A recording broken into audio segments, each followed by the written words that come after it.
네, 2014년 4월 16일 세월호 침몰 사고가 발생한 지 2036일 만입니다. 이 사건의 특수성을 고려해 검찰은 현판식 등 행사는 진행하지 않았는데요. 출발은 조용하지만 향후 수사는 폭넓게 이루어질 것으로 보입니다. 특수단 단장을 맡은 임관혁 수원지검 안산지청장이 오늘 수사에 임하는 각오를 밝혔습니다.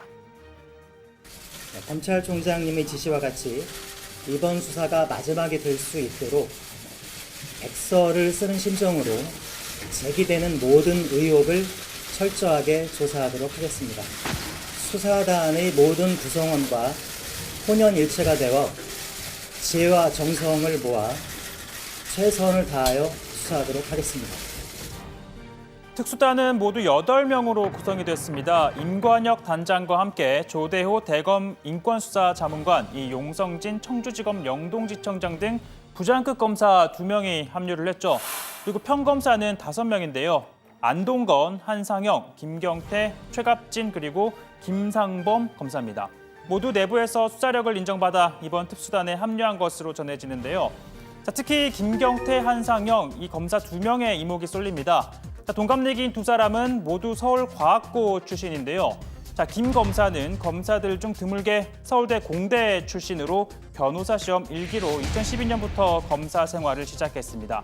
한 검사는요, 서울대 공대를 달리다 다시 법대로 입학을 했고 사법연수원 36기 출신입니다. 한 검사의 경우 이라고 하나 있는데요. 한 검사는 1998학년도 수능 전국 수석입니다. 당시 서울대, 공대, 그리고 경희대, 한의대 모두 합격한 한 검사. 실리를 택하라는 주위의 충고에 이 경희대를 선택하려고 고민을 했다고 합니다.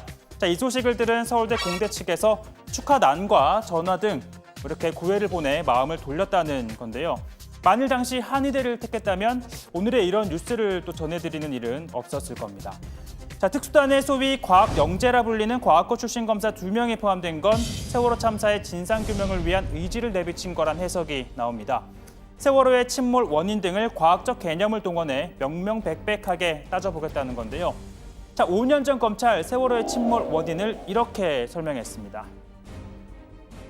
세월호는 선사 측의 무리한 증톤 및 과적으로 인해 보건성이 현저히 악화된 상태에서 운항하던 중 조타수의 조타 미숙으로 인한 대각도 변침으로 배가 자연으로 기울며 제대로 고박되지 않은 화물이 좌측으로 쏠려 보건성을 잃고 침몰하게 된 것으로 파악되었습니다. 그동안 제기됐던 다른 선박이나 암초 등과의 충돌설, 좌초설, 폭침설, 잠수함 충돌설, 국정원 개입설 등은 모두 사실 무근인 것으로 확인되었습니다. 그러나 2015년 11월 대법원 전원합의체는요, 조타수가 큰 각도로 항로를 바꾼 건 침몰 원인으로 보기 어렵다라고 밝혔습니다. 검찰이 원인 가운데 하나라고 본 조타 미숙을 인정하지 않은 거죠. 그리고 이후 출범한 세월호 선체조사위원회의 실험 결과 같은 조건에서는 배가 급회전하거나 또 뒤집히지 않았습니다. 그러니까 외부 힘에 의한 사고 가능성을 배제할 수 없다는 주장이 이렇게 나왔습니다. 화물 고박이 부실한 것이 세월호 참사 침몰 원인이 된다고 보기는 어렵다라는 것이고요.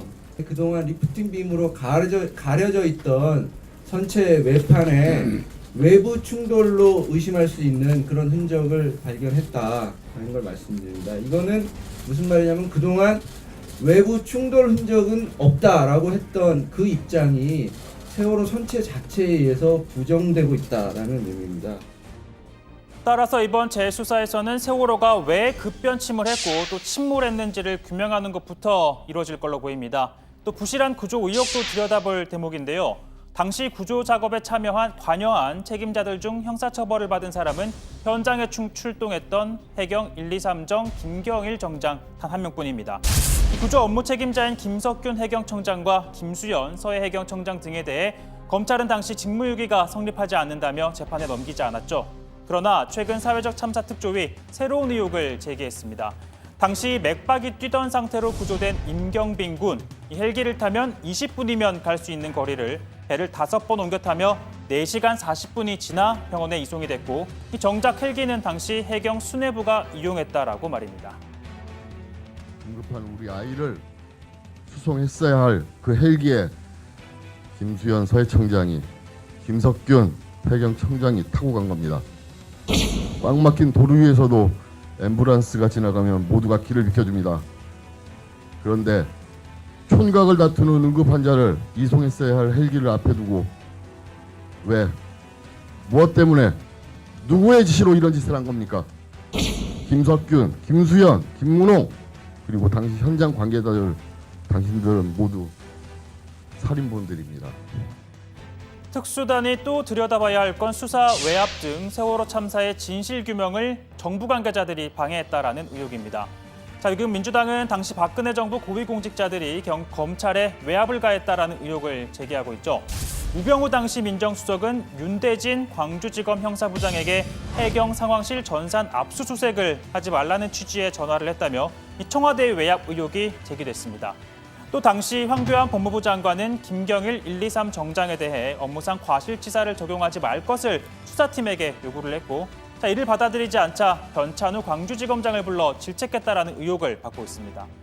자, 세월호 유가족들은 한국당 대표인 황교안 전 장관을 포함해 122명을 참사 책임자로 지목하고 고소 고발키로 했는데요. 그러니까 특수단이 수사 외압 의혹에 대해 곧바로 수사에 나선다면 당장 제1야당 대표가 수사 선상에 오를 가능성이 있다는 겁니다. 이에 따라 내년 4월 총선을 앞두고 정치권에서는 적지 않은 영향이 예상됩니다.